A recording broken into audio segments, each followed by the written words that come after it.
El Señor les bendiga, hermanas, hermanos y amigos. En esta ocasión vamos a dar continuidad a la serie de estudios bíblicos de nuestro leccionario. En esta ocasión estaremos presentando la lección 21. Cristo es la manifestación de la vida eterna. El tema de la unidad: estudios sobre las cartas universales. Así que estaremos estudiando en esta ocasión esta lección 21. Cristo es la manifestación de la vida eterna.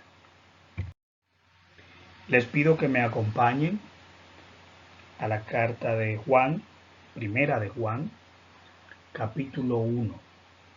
Ahí estaremos iniciando, capítulo 1. Todo el capítulo, desde el verso 1 hasta el 10. Posteriormente estaremos considerando en el capítulo 2. Iniciamos con primera de Juan, capítulo 1, desde el 1 hasta el 10. La afirmación fundamental de esta clase dice: la Biblia declara que el Verbo de Dios es la luz del mundo y la vida eterna. Versículo para meditar. En él estaba la vida, y la vida era la luz de los hombres. Juan capítulo 1, verso 5. Luego de estudiar esta lección, el alumno estudiará brevemente la filosofía platónica, conocerá algunos aspectos sobre el movimiento 2Z, valorará la importancia de la propiciación realizada por Cristo. Primera de Juan, capítulo 1, desde el 1 hasta el 10. La palabra de vida. Lo que era desde el principio, lo que hemos oído, lo que hemos visto con nuestros ojos, lo que hemos contemplado y palparon nuestras manos tocante al Verbo de vida, porque la vida fue manifestada y la hemos visto, y testificamos y os anunciamos la vida eterna, la cual estaba con el Padre y se nos manifestó. Lo que hemos visto y oído, eso os anunciamos, para que también vosotros tengáis comunión con nosotros, y nuestra comunión verdaderamente es con el Padre y con su Hijo Jesucristo. Estas cosas os escribimos para que vuestro gozo sea cumplido. Este es el mensaje que hemos oído de él y os anunciamos. Dios es luz y no hay ningunas tinieblas en él. Si decimos que tenemos comunión con él y andamos en tinieblas, mentimos y no practicamos la verdad. Pero si andamos en luz, como él está en luz, tenemos comunión unos con otros, y la sangre de Jesucristo, su Hijo, nos limpia de todo pecado. Si decimos que no tenemos pecado, nos engañamos a nosotros mismos, y la verdad no está en nosotros. Si confesamos nuestros pecados, Él es fiel y justo para perdonar nuestros pecados y limpiarnos de toda maldad. Si decimos que no hemos pecado, le hacemos a Él mentiroso y su palabra no está en nosotros. Vamos a iniciar con la primera sección. Prólogo de la primera carta de Juan. Estaremos considerando primera de Juan, capítulo 1, desde el verso 1 hasta el 4. La primera división de esta sección dice: la manifestación del verbo de vida. Manifestación del verbo de vida, los primeros dos versículos de este capítulo.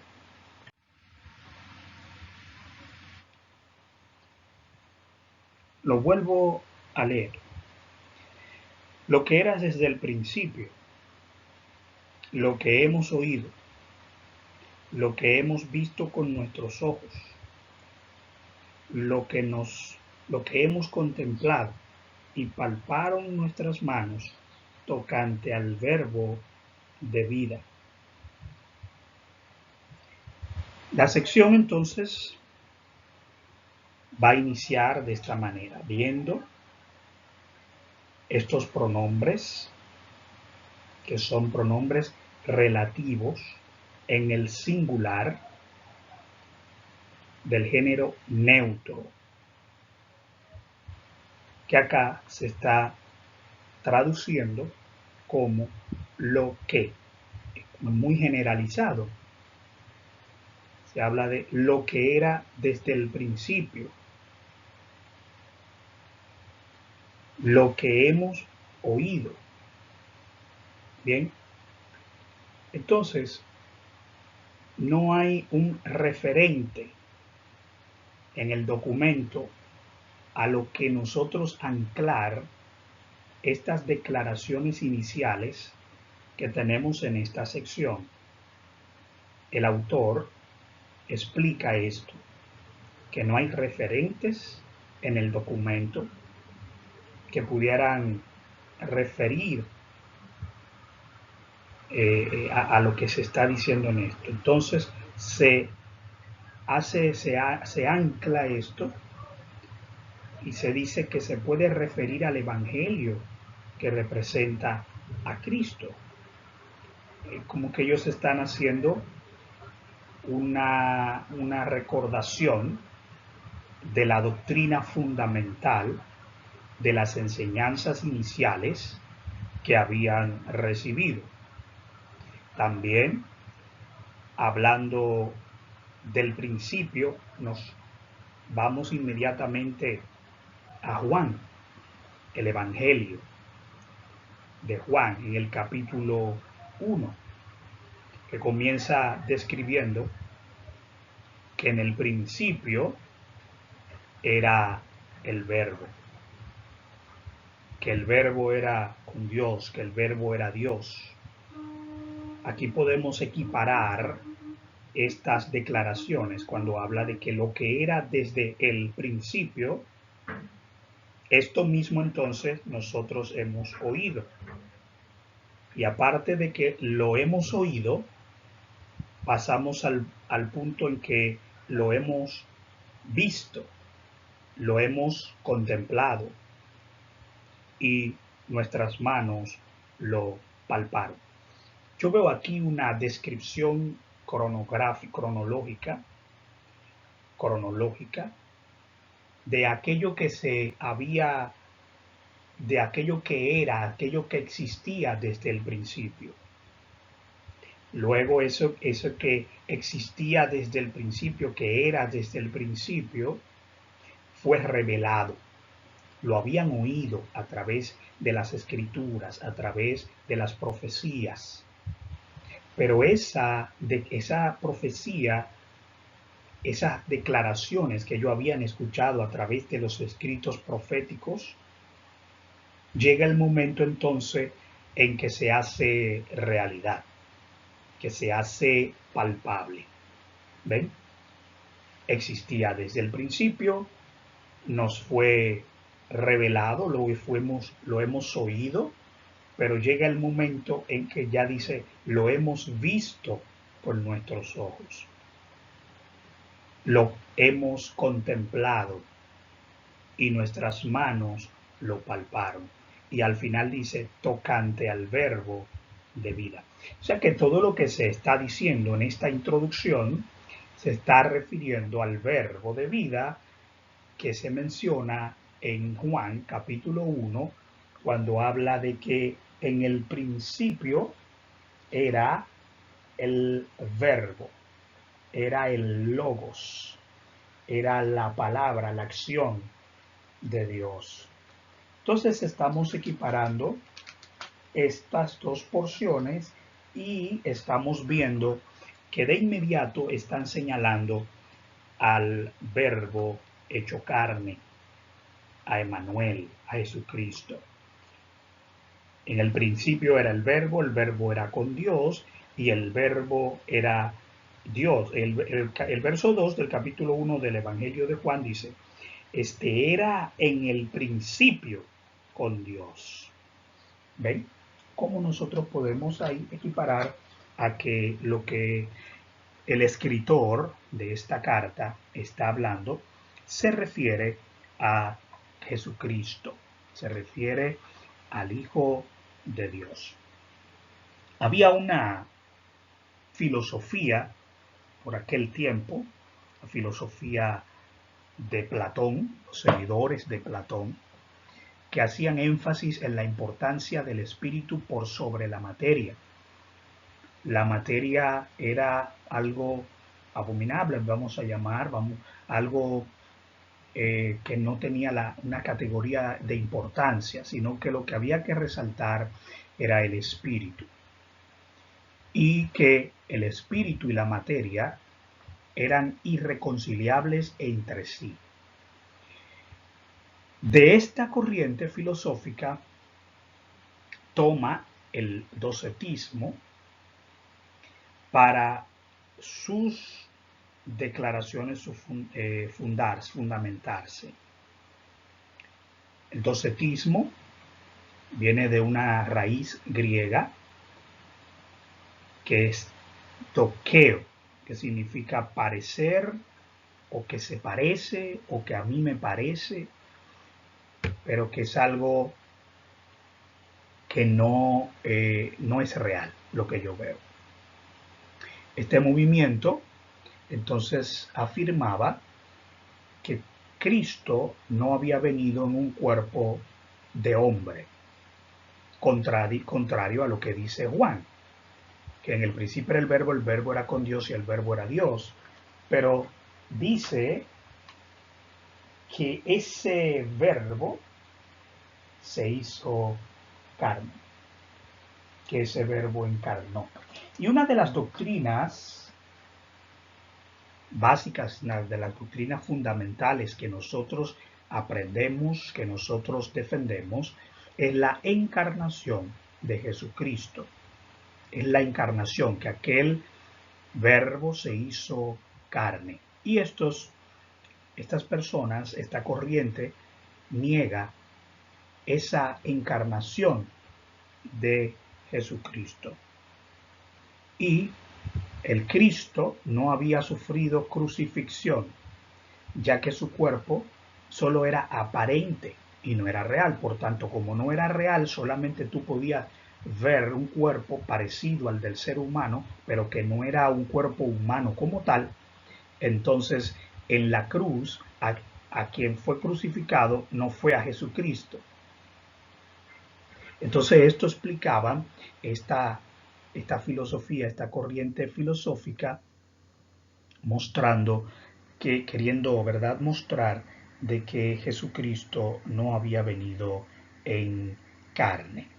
Niegan sobre todo la humanidad verdadera de Jesucristo y tiene su raíz en la influencia platónica, que afirma que son las ideas las únicas realidades y que nuestro mundo es solo un reflejo, una imagen. Bien, entonces también creían que toda la materia era corrupta. Muy bien, entonces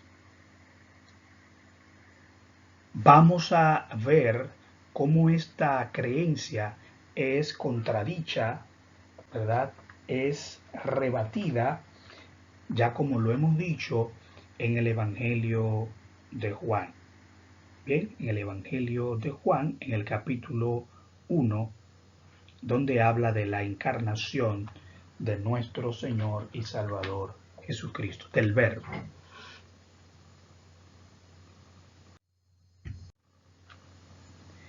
Bien, entonces en la segunda sección, en la parte B, perdón, de la primera sección, hablamos de la comunión con Dios y los hermanos. Primera de Juan, capítulo 1, 3 y 4. Lo que hemos visto y oído, eso os anunciamos, para que también vosotros tengáis comunión con nosotros, y nuestra comunión verdaderamente es con el Padre y con su Hijo Jesucristo. Estas cosas os escribimos para que vuestro gozo sea cumplido.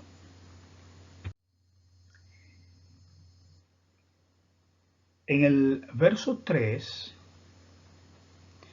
dice que hemos visto y oído, lo que hemos visto y oído, eso les anunciamos para que también vosotros tengáis comunión con nosotros. Aquí comunión es del griego koinonía. Koinonía.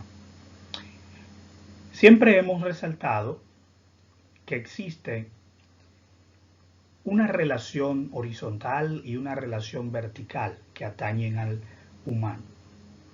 La relación vertical es aquella que tiene el hombre con Dios. La relación horizontal, la que tienen los hombres entre sí, el ser humano entre sí. Aquí habla también, entonces, de otra forma de comunión que es la que existe en la Trinidad, agregando entonces una tercera forma de comunión, ¿verdad? La que existe entre las personas de la Trinidad, la que debe existir entre Dios, entre la Trinidad y los creyentes, y la que debe haber entre los mismos creyentes. Esa es relación vertical, relación horizontal. Para mantener la comunión, los creyentes deben aferrarse al mensaje que fue dado a los apóstoles desde el principio. Dice aquí que lo que ellos escucharon, de lo que estaban hablando en los versículos anteriores y que han visto también, eso ellos le han enseñado para que, basados en ese conocimiento, basados en esa convicción, basados en esa doctrina, entonces eso los llevara a tener un común acuerdo, a tener un mismo sentir e ir en una misma dirección.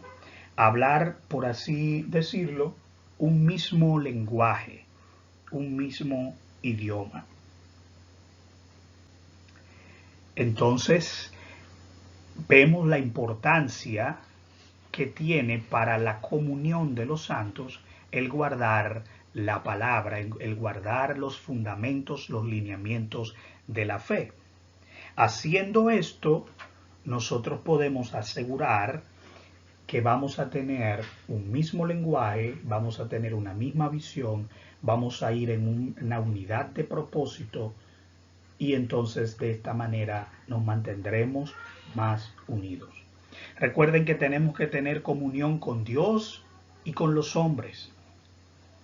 No se trata de ser tan santos, de ser tan elevados, de tener una pureza tan marcada, de tener un conocimiento y una inteligencia tan depurada, y conocer tantos misterios y conocer toda la teología a profundidad, que eso nos aparte de los demás, que nos aleje de nuestros hermanos. Esa teología que nos hace ver a los demás con indiferencia, ese conocimiento que nos hace ver a los demás como inferiores, esa iluminación que hace ver a los demás como que son menores o de menor categoría o importancia que nosotros, no es de Dios, no es cristiana. Y eso es lo que está resaltando esta carta. Para que ustedes mantengan comunión entre uno y otro, manténganse en la palabra. O sea que es importante, hermano, no solamente usted buscar la comunión con Dios, obviamente eso es lo más importante, pero también hay que mantener una comunión con los demás. Bien, o sea, no es simplemente ir detrás del conocimiento de las escrituras, del conocimiento de la doctrina, de la palabra, de la teología.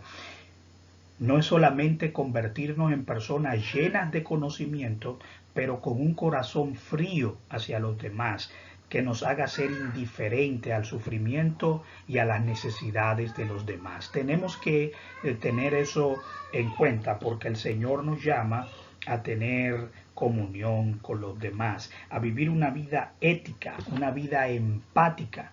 Empatía significa ponerse en el zapato de los demás, en la situación de los demás. Por eso Pablo habla, cuando luego de que explica los dones en el libro de Corintios, capítulo 12, capítulo 13, él habla, ok, es muy bueno que tengan los dones, pero si yo tengo todos los dones, si yo manejo todos los misterios y no tengo amor, nada soy. Bien, entonces tenemos que tener esto muy, muy importante, muy presente. Es muy importante para que ninguno de nosotros nos creamos más importante que los demás, sino que aprendemos a apreciar, aprendemos a valorar a los que nos rodean. Si nosotros, dijo el Señor en el Sermón de la Montaña, que si nosotros no perdonamos al prójimo sus ofensas, el Padre tampoco nos perdonará. De ahí que no es posible tener solamente una relación vertical con Dios si nosotros no podemos tener una relación horizontal. Al Señor se le preguntó cuál es el más grande mandamiento o cuál es el mandamiento que tú le das más importancia. El Señor le dijo, amarás al Señor con todo tu corazón, con toda tu alma, con toda tu mente, con toda tu fuerza. Eso es lo primero. Y el segundo es semejante a este, amarás a tu prójimo como a ti mismo. Las personas, los gnósticos, las personas que venían de esta corriente filosófica platónica, entendían que lo importante era el conocimiento, lo que tú sabías. Tú vales por lo que sabes. Tú, según tu conocimiento es elevado, así tú tienes más preeminencia que los demás. El que no conoce, el que no tiene instrucción, el que no es iluminado, el que no maneja los textos, el que no maneja la palabra, no vale. Eso no es así. El cristianismo enseña otra cosa. Así que nosotros como cristianos tenemos que aprender a valorar esto. Amén. Es muy importante esto. Juan añade que Dios es luz y que no hay tinieblas en él, por lo que los creyentes deben caminar en la luz. Esta luz no se limita al conocimiento de las cosas de Dios, que nos capacita para orientar, mantener nuestra vida espiritual en la verdad, sino también para vivir una vida ética y empática a favor de los demás, y de esa forma la sangre de Cristo nos limpia de todo pecado. Eso es lo que acabamos de mencionar.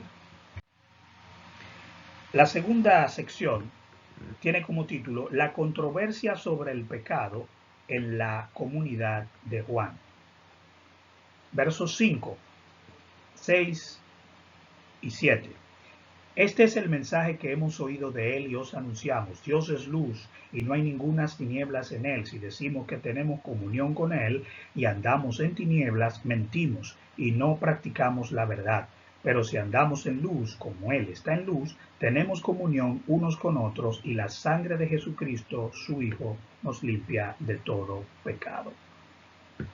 La parte A dice, vida práctica, andar en la luz. Este tópico expone varias situaciones que se presentaron con los cristianos en el siglo II después de Cristo. En primera de Juan, capítulo 1, versos 6 al 10, hay 6 oraciones condicionales. Las condicionales, lo que hacen es amarrar vamos a llamarlo así, ligar el contenido de lo que voy a decir a una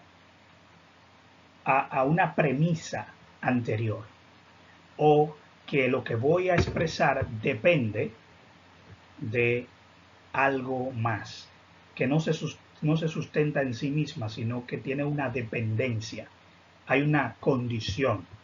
Bien, te presto mi carro si me lo cuidas, hay una condicional, una condicionante.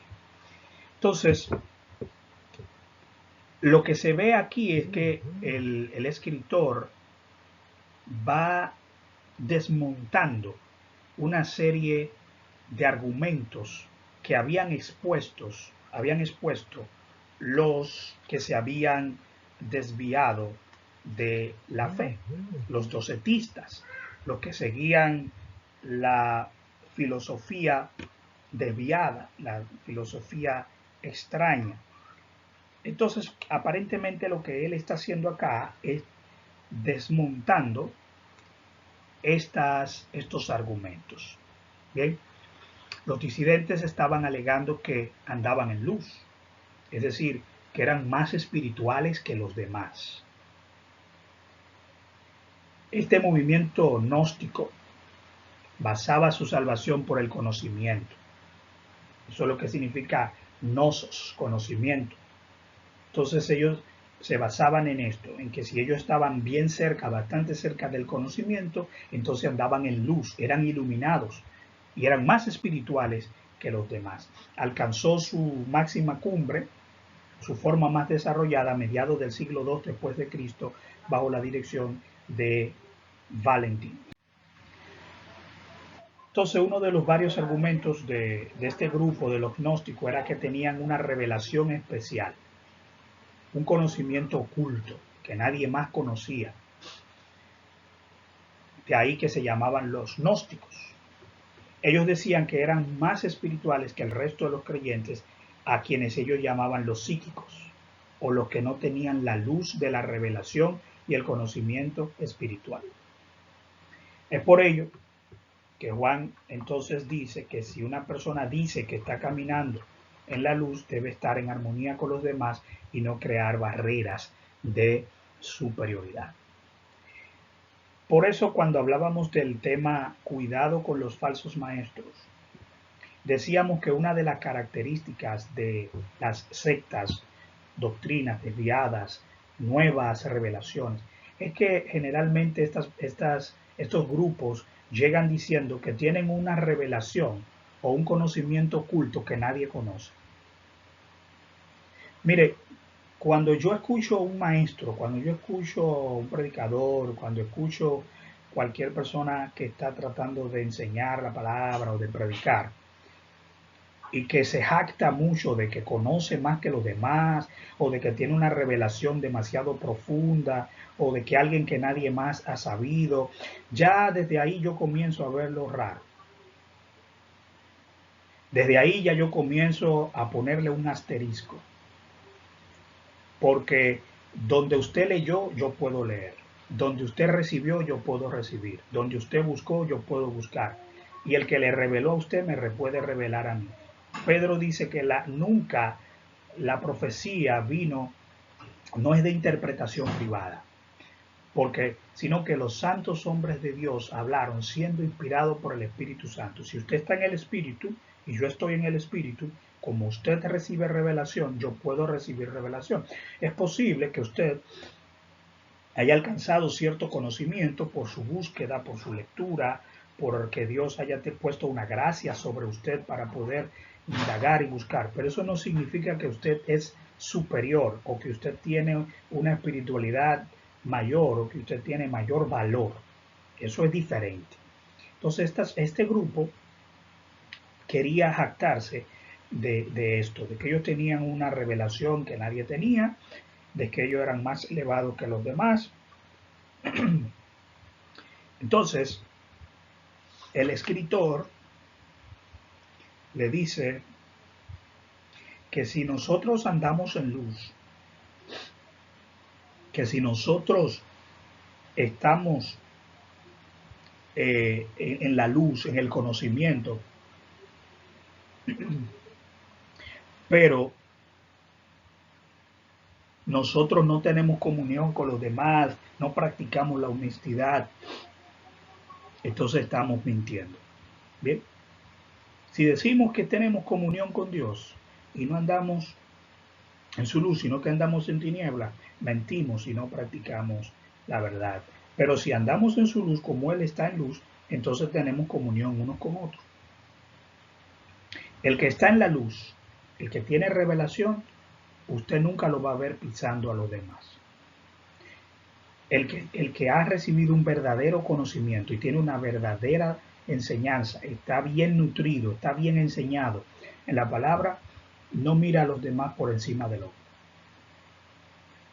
sino que es una persona que socializa con los demás, busca tener una relación de igual a igual, no se siente superior. Todo el que se vea como superior a los demás tiene que revisarse, porque si está en luz, como Él está en luz, como el Señor está en luz, entonces hay que tener comunión unos con otros. Y bajo esa comunión, la sangre de Jesucristo nos limpia de todo pecado. En cuanto a la vida privada, habla de confesión del pecado. Primera de Juan, capítulo 1, versos 8 y 10. Si decimos que no tenemos pecado, nos engañamos a nosotros mismos y la verdad no está en nosotros. Si confesamos nuestros pecados, Él es fiel y justo para perdonar nuestros pecados y limpiarnos de toda maldad. Si decimos que no hemos pecado, le hacemos a Él mentiroso y su palabra no está en nosotros. Si decimos que no hemos pecado, esta es la otra condicional. Parece referirse al hecho de que ya el grupo mencionado argumentaba de que estaba en una posición tan espiritual, tan iluminada, tan elevada, que ya no se juzgaban sus acciones en el cuerpo. Ya lo que ellos hacían en el cuerpo no era juzgado, sino porque ya ellos estaban en un nivel superior. Entonces, el escritor habla de que es posible que ellos no estuvieran negando en sí el pecado como concepto, pero como ellos menospreciaban lo material, la materialidad, recuerden que estamos hablando de los docetistas, y que su espíritu era ya salvo por el conocimiento, su ética o conducta no afectaba su condición espiritual. O sea, yo soy tan elevado, tan espiritual, conozco tanto, estoy en un nivel de luz y estoy en un nivel de profundidad tan grande que ya lo que yo haga o deje de hacer no implica nada para mí, no afecta mi condición espiritual. Por lo tanto, cualquier cosa que yo haga está bien, cualquier cosa a la que yo practique está bien, porque ya yo he sido elevado a un nivel tan alto que ya nada de esas cosas que a los otros le afectan, a mí me afectan. O sea que ellos están por encima de los demás en cuanto a la pureza que tienen por haber alcanzado ese nivel por el conocimiento. Por el conocimiento. Entonces, las escrituras dicen lo contrario. Las escrituras dicen lo contrario. No hay ninguno de nosotros que esté libre de pecado. Bien, entonces por eso el escritor dice que si nosotros decimos que no tenemos pecado, nos estamos primero engañando a nosotros mismos. Y la verdad no está en nosotros, o sea, no somos honestos. El que dice que no tiene pecado, entonces no es honesto. Se está engañando a sí mismo. Y la verdad no está en él. Bien, Romanos 6:23, porque la paga del pecado es muerte, mas la dádiva de Dios es vida eterna en Cristo Jesús, Señor nuestro. También el 3:23 dice, por cuanto todos pecaron, están destituidos de la gloria de Dios. Todos significa que todos, como dice un predicador, ¿qué significa todo? Todo. Todos no hay, significa que no está exceptuando a nadie, no está sacando a ningún grupo ni a nadie de de lo que se está diciendo, de esa definición. La Biblia declara que no hay ser humano que no peque. Somos por naturaleza pecadores. Todo el que está en Cristo ha nacido de nuevo y tiene la fortaleza del Espíritu Santo. Sin embargo, no está vacunado contra la tentación ni el pecado. No es inmune, no tiene un sistema desarrollado que hace que sea imposible tentarlo o hacer que peque. Entonces, eso es muy importante saberlo porque cuando una persona cree, cuando una persona entiende que es inmune al pecado, pues entonces va a ser más descuidado y se va a exponer. Porque cuando usted sabe que usted tiene una vacuna contra un virus, cuando usted tiene una vacuna contra una enfermedad, usted no le importa entrar donde haya personas con esa enfermedad porque usted sabe que usted es inmune. Usted sabe que usted es inmune. Ahora, si esa inmunidad es que usted se cree que es, pero no es, cuando usted entra a ese lugar, entonces va a salir contaminado. ¿Entiende? No porque usted se crea inmune, es inmune. Una cosa es creerse inmune y otra cosa es creer que yo tengo una vacuna y otra cosa es realmente tenerla.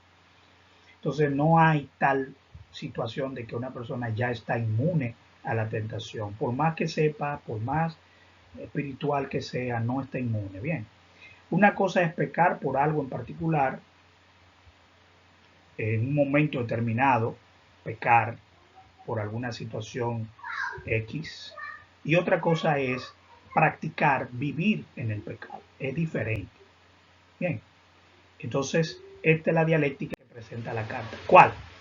Todo ser humano, creyente o no, está expuesto al pecado, pero el que está en Cristo no hace del pecado una práctica continua. Yo pienso que eso es algo que en lo que no vamos a profundizar demasiado. Todos estamos expuestos, todos somos de alguna manera tentados, pero el que tiene a Cristo no hace del pecado una práctica. Bien, entonces es diferente. Por eso el escritor está diciendo, si nosotros decimos que no tenemos pecado, somos mentirosos. Y lo hacemos el mentiroso. La verdad no está en nosotros, porque todos nosotros en algún momento pecamos. Ahora, una cosa es esa y otra cosa es que usted agarre, se sienta ahí en su trono del pecado y usted vive todo el tiempo en ese pecado. Es diferente.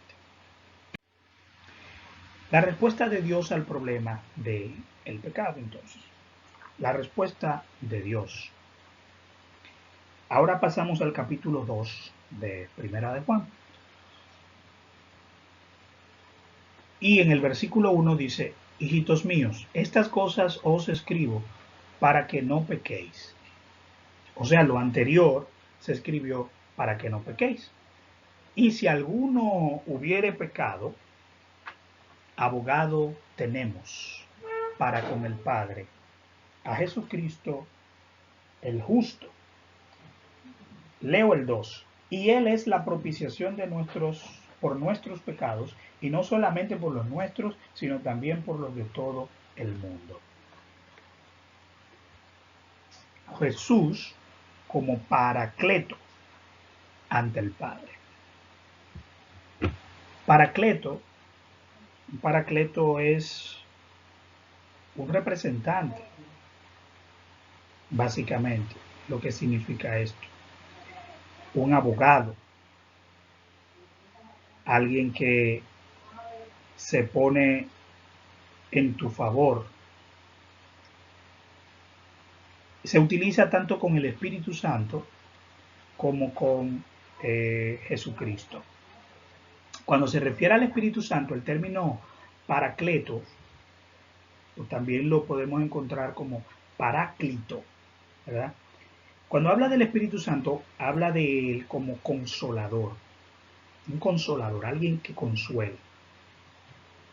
Y cuando lo utilizamos en el Señor Jesucristo, en cuanto a Jesucristo, entonces lo traducimos como este término que aparece aquí, abogado. Abogado. ¿Bien? Uno de los propósitos entonces de esta carta, como dice el escritor, es prevenir a los lectores, a quienes llama hijitos, es prevenir para que pequen de alguna manera. Ahora, si alguien ya lo ha hecho, si alguien ha pecado, entonces hay un abogado, un paracleto. Entonces, este paracleto está junto al Padre intercediendo por los creyentes, que es Jesús el justo, quien por su muerte vicaria en la cruz, vicaria significa sustitutivo. El sacrificio de Jesucristo es un sacrificio sustitutivo, significa que Él se puso en el lugar de alguien y ese alguien somos nosotros. Bien, por su muerte vicaria en la cruz se convirtió en el sumo sacerdote. Hebreos 7:25, por lo cual puede también salvar perpetuamente a los que por él se acercan a Dios, viviendo siempre para interceder por ellos. Es un abogado, es alguien que está frente al juez presentando la defensa de su defendido, de su cliente. El abogado lo que trata es de, fíjense algo, un abogado no es alguien que va a definir siempre que tú eres inocente. El hecho de que alguien sea tu abogado no tiene que ir ante el juez o ante el tribunal siempre a decir que tú eres inocente. El abogado te tiene que defender, pero defender no siempre quiere decir que tú eres inocente. Y en este caso, precisamente, aplica esto. Cuando Jesús intercede por nosotros ante el Padre, Él no le puede decir al Padre que nosotros somos inocentes porque Él y el Padre saben, porque son uno, saben que no, toda la humanidad es culpable ante Dios de haber cometido pecado. Eso que lo que nos merecemos es la muerte. Eso lo sabe. Ahora bien, entonces, ¿qué hace el abogado? El abogado en algunas ocasiones lo que trata de hacer es presentar atenuantes, lo que se llaman situaciones atenuantes. ¿Qué significa esto? Mira, él hizo esto, sí, pero sucedió en tal o cual circunstancia por esto y por esto. O, ok, el mismo acusado ya se declaró culpable. ¿Cómo usted se declara ante el juez? Yo me declaro culpable. Ahora, el abogado entonces va a tratar de hacer que una negociación con la fiscalía, va a tratar de que su defendido, en vez de ir a cadena perpetua, tenga otro tipo de condena. No es que va a librar de condena lo que hace el abogado. Ahora, Cristo como abogado tiene una función diferente y es que este abogado, a diferencia de los demás abogados, pagó él mismo el precio, la culpa que tenía que pagar su defendido. ¿Ven? O sea, un abogado común te defiende, pero no cumple tu condena, sino que él trata de que tu condena sea menor, pero tú de todos modos vas a la cárcel si eres culpable. En este caso, Cristo como abogado, como paracleto, tiene una eficacia mayor que esta. ¿Por qué? Porque él se presenta ante el juez justo diciendo, mira, este hombre, esta mujer es culpable, lo sabemos, tú y yo lo sabemos, él es culpable y es reo de muerte. Ahora bien, aquí hay una cláusula y hay un atenuante, algo que yo te quiero presentar, juez. ¿Cuál es? Este hombre, esta mujer puede ser liberado, puede irse a su casa. ¿Por qué? Porque la condena que a él le toca, que es de muerte eterna, que es una condena ya cadena perpetua, fíjate lo que pasa. Yo la cumplí por él. Yo la asumí. La multa que se le va a poner a esta persona de 10 millones de dólares para subsanar lo que hizo, fíjate, yo como su abogado tengo la doble, diríamos, el doble argumento para decirte, mira, yo lo estoy defendiendo, pero a la vez te estoy diciendo que yo ya pagué eso, por lo cual se está condenando. Esto no lo puede hacer ningún abogado, esto no lo puede hacer nadie por ninguna otra persona. Jesucristo se presenta ante el juez y le dice, él pecó, pero por ese pecado que él cometió ya yo pagué, ya yo pagué. Entonces lo que te pido es que él no vaya a la condenación, no vaya a la muerte, sino que en mí él tenga vida. Porque si no es a través de ese sacrificio que yo hice, él no va a poder tener vida. Y eso es lo que hace el Señor. Y por ese sacrificio entonces nos salva perpetuamente. No tiene que estar presentando un sacrificio cada año como se hacía antes un cordero, sino que ya Él ofreció un sacrificio una vez y para siempre.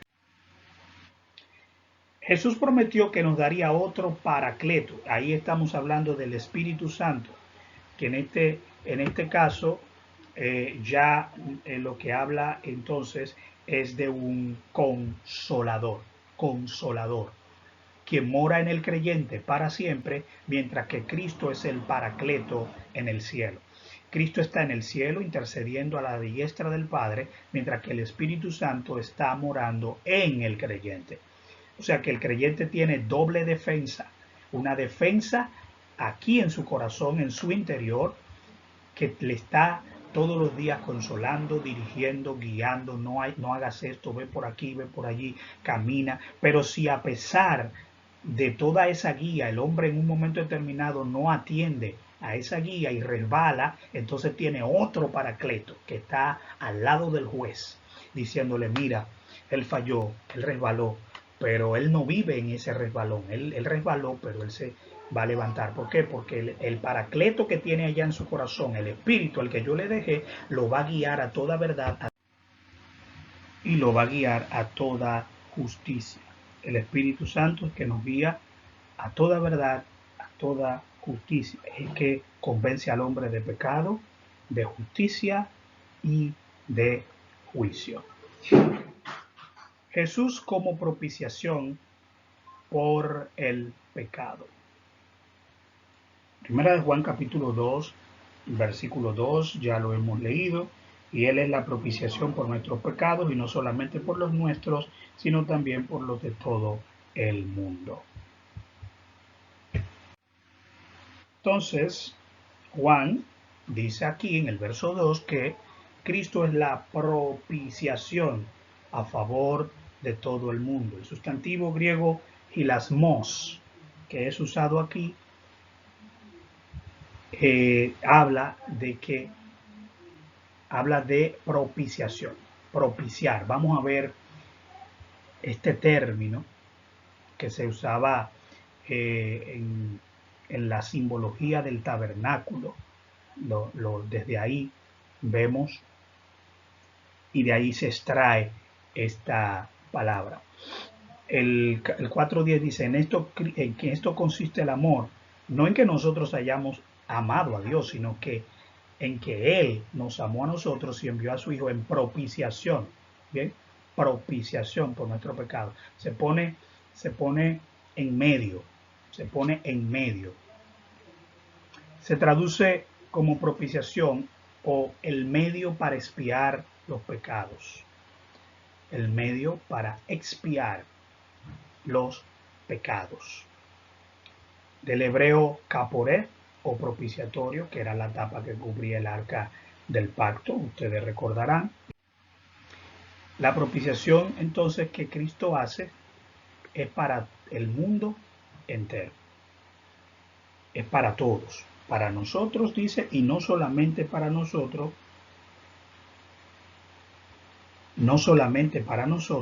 sino para todo el mundo. Hacer propicio, hacerte aceptable, ¿verdad? Llevarte de una condición inaceptable a hacerte aceptable. Él nos hace aceptos delante del Padre. Él hace que nosotros podamos ser aceptos, que podamos estar en una condición favorable ante el Señor. El verbo entonces aquí, hilaskomai, que es espiar, también se usa en Hebreos 2.17, por lo cual debía ser en todo semejante a sus hermanos para venir a ser misericordioso y fiel sumo sacerdote en lo que a Dios se refiere, para expiar los pecados del pueblo. donde se señala que Cristo, como sumo sacerdote, según el orden de Melquisedec, vino a expiar los pecados del pueblo.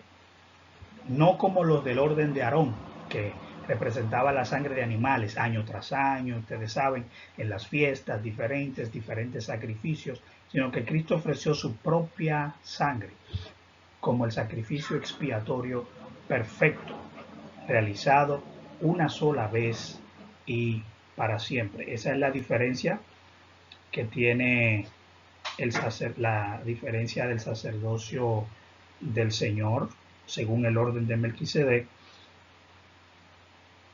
como enfrentándolo al orden arónico, el orden de Aarón, en el cual había que hacer sacrificios constantemente. Entonces Cristo carga el pecado, lo carga y elimina la culpa, asumiéndola él,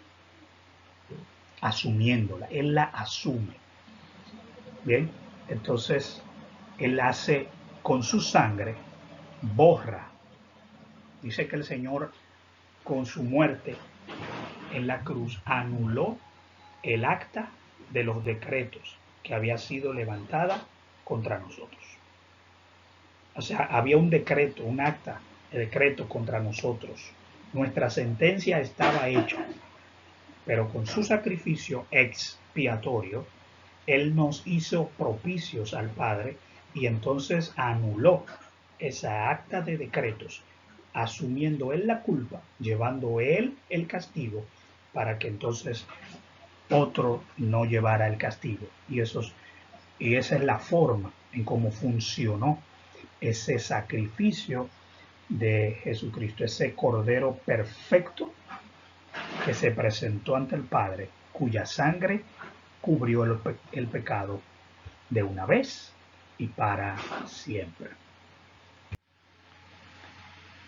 Bien, hermanos, en esta lección entonces se ha descrito una situación en la que se encontraban las comunidades cristianas bajo el liderato del apóstol Juan al final del siglo I después de Cristo, donde se había levantado una disidencia que seguía los lineamientos docetistas y que tenía unas concepciones teológicas erradas, en la cual minimizaban los efectos del pecado, despreciaban la comunión con los santos, se creían que tenían un conocimiento y una espiritualidad más elevada que todos los demás. Aprendemos en esta lección que un concepto equivocado de Jesucristo nos puede llevar a una falsa doctrina y a alejarnos de la verdad. Por lo tanto, tenemos que mantener el concepto adecuado de Cristo. Recordar que Jesucristo es Dios, Jesucristo es uno con Él en esencia. El Señor mismo dijo, el Padre y yo uno somos. Si me veis a mí, habéis visto al Padre, porque Él y yo somos uno. O sea que nuestro concepto de Jesucristo no puede ser erróneo, no puede ser equivocado. El tener a Jesucristo en nuestras vidas no nos hace tampoco superiores a los demás. Y hace una pregunta, aquí quiero dejarlo, ¿verdad? Una pregunta relevante con una respuesta contundente. Mateo capítulo 16, verso 16. Jesús le pregunta a sus discípulos, ¿quién dicen los hombres que yo soy? Y hay muchas respuestas, varias respuestas, pero hay una respuesta que sobresale sobre todas. Tú eres el Cristo, el Hijo del Dios viviente. Quiera el Señor que cada uno de nosotros podamos tener esa respuesta y esa concepción de Jesucristo, de que Él es el Hijo del Dios viviente. No un profeta más, no alguien que vino, como enseñaban los docetas, que Jesucristo fue un hombre que fue bueno, que no tuvo pecado y que en el momento del bautismo entonces el verbo vino sobre él en forma de paloma y que cuando fue a la crucifixión ese verbo se desprendió de él y se fue, por lo tanto Él no padeció, Él no murió, no fue Jesucristo quien estuvo en la cruz del Calvario. La palabra del Señor dice que Él fue a la cruz y que Él llevó nuestros pecados y que por Él fuimos nosotros reconciliados con el Padre, fuimos hechos aceptos en Jesucristo. Permanezcamos en esa verdad y el Señor nos ayude. Dice, para terminar, porque hay un solo Dios y un solo mediador entre Dios y los hombres, Jesucristo hombre. Amén. Primera Timoteo 2. Dios les bendiga, Dios les guarde.